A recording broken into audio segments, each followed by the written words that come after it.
Kişi səhv də olsa sözünün üstünə söz deyilməməlidir. Bu sözləri müğənni İradə İbrahimova deyib. Qeyd edək ki, Baku TV-nin Qapqara verilişinin növbəti buraxılışında proqramın qonağı müğənni İradə İbrahimova olub. Sənətdən uzaqlaşdığı üçün peşman olmadığını deyən müğənninin sözlərinə görə bu addım onu daha da müdrikləşdirib. Azərbaycanda qalsaydım belə sənətdən uzaqlaşacaqdım. Çünki sosial media dövrünün başlanması ilə çox şey dəyişdi.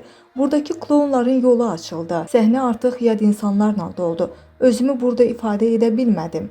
Lakin sənətdən uzaqlaşdığım üçün peşman deyiləm. Çünki bu addımım məni daha da müdrikləşdirdi. Həyatımda yeni səhifə açdım. Müğənni həmçinin kişi-qadın münasibətlərindən də bəhs edib. Onun sözlərinə görə xanımlar həmişə kişilərin yanında durmalı, onlara dəstək olmalıdırlar. Amma bəzi məqamlarda qadın kişidən arxada dayanmağı da bilməlidir. Həmin anlarda kişi səhv də olsa sözünün üstünə söz deyilməməlidir. Qadın hər mənada kişinin yanında olmağı bacarmalıdır. Qırmızı xətti isə keçmək olmaz. Orada durmağı bilmək lazımdır. Bir damın altında yaşamaq üçün bu olduqca önəmlidir deyə müğənni müsahibəsində bildirib.